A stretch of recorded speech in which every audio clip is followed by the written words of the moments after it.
here's what I want to do with these 4 freshmen. Okay, we're going to play a little bit of a game called if this, then that. Okay, again, if this, then that. With 4 freshmen who had big games in week 1. And to be fair, one of them's a redshirt freshman, but they are all still technically freshmen. So we're going to go with 4 freshmen.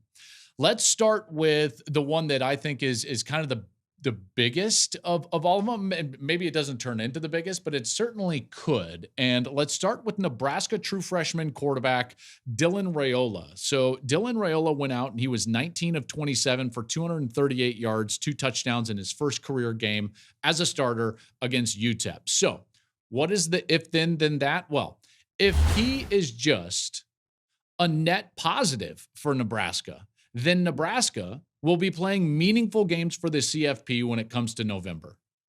That's actually the standard. You see, everyone has been talking about Dylan Raiola being possibly the savior for Nebraska, and he's going to, rescue them and so on and so forth. But here's the thing. If you actually study them and watch them and see what they did a year ago, you'll see that this team was very close a year ago. And they had, I would say, a net negative quarterback play. If they don't turn it over last year, they're a far different team from a record standpoint. They are 3 to 4 wins better. Think of it this way. Nebraska was minus 17 last year in the turnover margin. Minus 17. That's worst in the Power 5 a year ago.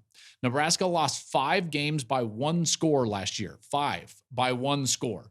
4 of those were by 3 points. And the other was an overtime loss to Wisconsin. And in those games, they had 16 turnovers. 14 were by the quarterback.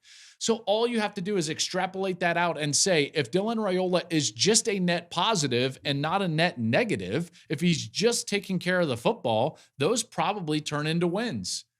Again, 16 turnovers just in those 1-score losses from a year ago. 14 by the quarterback. That gets cleaned up.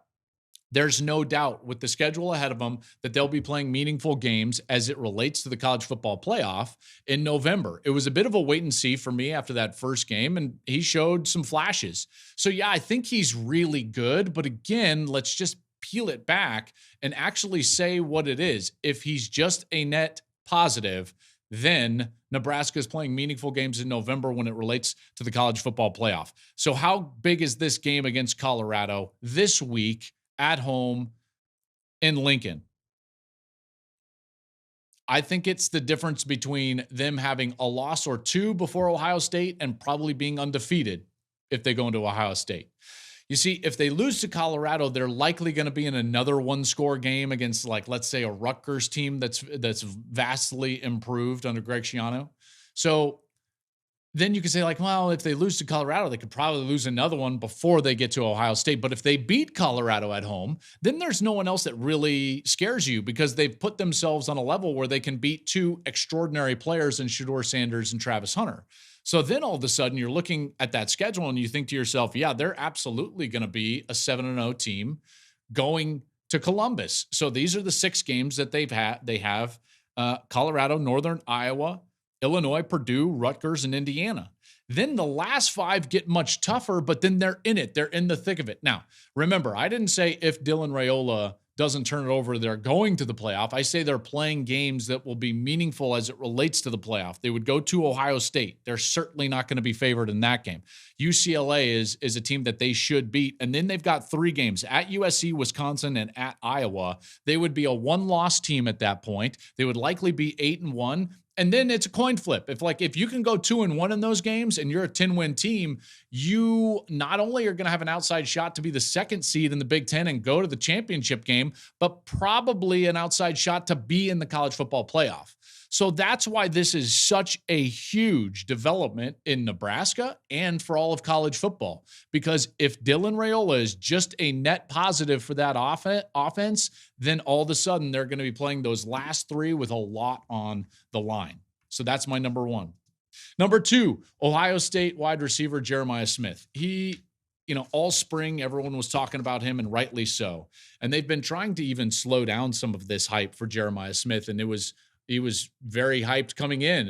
And, obviously Ryan Day giving the relief at the podium when he finally committed and sent his letter of intent into the Woody, as they call it, the Woody Hayes Center.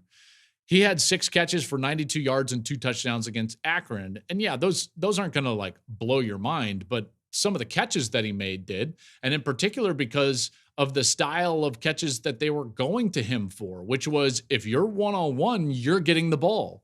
So that tells you everything that you need to know about the belief that Ryan Day and Chip Kelly and Will Howard have in Jeremiah Smith. Because even their quarterback, Will Howard, was saying he's the type of player that if he's got one-on-one coverage, the ball is going to him. It's going to Jeremiah Smith. So then what does that mean? Well, if he's him, as the kids say, then he will be the tide that rises all boats for Ohio State and their offense.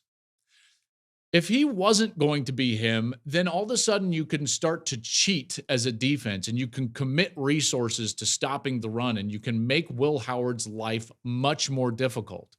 But if Jeremiah Smith is him, like he started to prove against Akron in some of those one-on-one situations, now you've got a problem as a defense because he's probably commanding a double team, which means the safety is high. If the safety is high, then guess what? You can block everybody in the run front, at least to that side of the football. And that run game with Quinshon Judkins and Travion Henderson and even Will Howard himself can start to get loose. If you've got a double Jeremiah Smith and keep a safety over him, guess who's single covered or doesn't have the ratios? Emeka Egbuka. So now all of a sudden he becomes the tide that starts to rise all boats. Now, normally we talk about that in terms of quarterback play. And listen, I get it. Wide receivers are generally a dependent position. But when he's impacting the structure of the defense before the ball is snapped, he becomes the tide. We saw it a little bit with Marvin Harrison, but I think this is even different. More different because they're having to commit resources over there. It reminds me a lot of, do you remember the Patriot teams with Gronk and Edelman? Those guys were such matchup nightmares that what ended up happening is they would just sit in a formation. They did this in the Super Bowl. They did this in the AFC Championship against the Chiefs. I remember they would just sit in kind of a basic empty formation where Gronk was singled over there and Edelman was in the slot.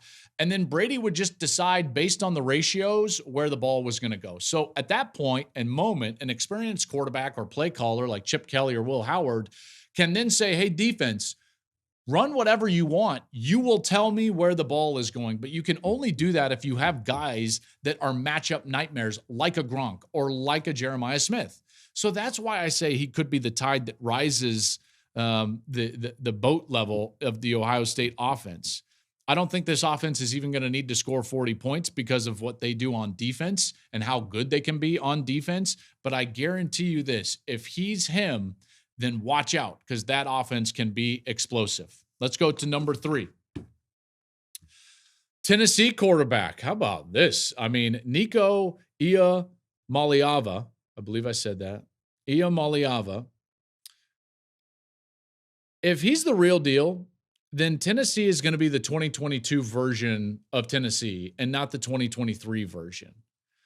Nico looked incredible. Granted, it was Chattanooga, and I understand that. But a lot of people, listen, you could say the same thing about Akron, for Jeremiah Smith. These are young guys that are getting a chance to play. Now, I know that Iamaleava played in the bowl game. But, man, if this guy is the real deal, then Tennessee becomes a factor, and they become a 2022 version of Tennessee, which was a problem in the SEC.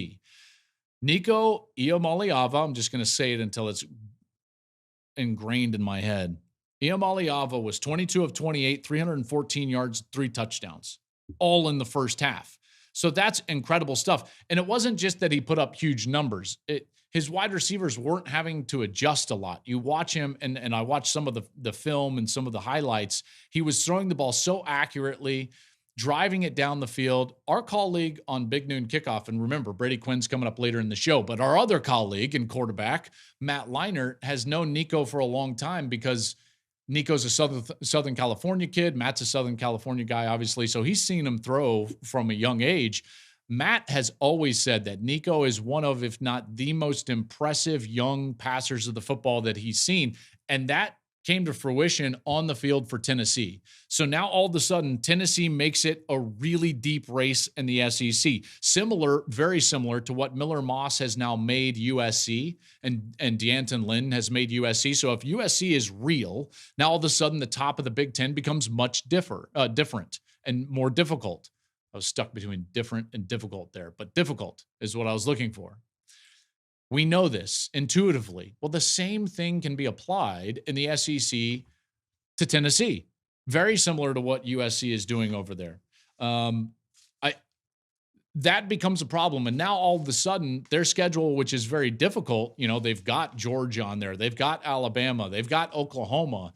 And now it becomes a huge problem for those teams. How do those teams navigate Tennessee? Because if Nico is really this good, then this is a version of Tennessee that can go and compete for a spot in the SEC championship game. That becomes a really, really good team. And now you know why they were so aggressive with him in recruiting, because he seems, at least through one game, to be that guy. Last one, as far as a freshman goes, if this, then that we're playing, is Alabama wide receiver Ryan Williams. If Ryan Williams, if he is this good, then Kalen DeBoer has answers at wide receiver for the Tide, which is not what they've had in the last 2 years. If you were to ask me what has been the biggest difference between Alabama's teams the last 2 years and the ones previous to that, and in particular when you get to that 2020, 19, 18, you're used to seeing, you can go all the way back to like Julio Jones, Amari Cooper, Jerry Jeudy, Jalen Waddle, Devontae Smith, Jamison Williams out there. And they haven't had that the last couple of years. They just have not. Now, if Ryan Williams becomes him, if you will, then all of a sudden they are back in that mold and they have an elite playmaker on the outside. And now they have it not with, some random offensive coordinator. I know all those guys didn't have random offensive coordinator. You had Kiffin in there, you had Sark in there, but now you've got Kalen DeBoer. Think Rome Odunze. Like, look at what DeBoer does with elite wide receivers. He just took Washington and went to the national championship game. I know Penix was outstanding, but a lot of that was the fact that he had great elite wide receiver play. So if Ryan Williams is an elite player on the outside, watch out for Alabama, because Kalen DeBoer specifically knows what to do with a room like that.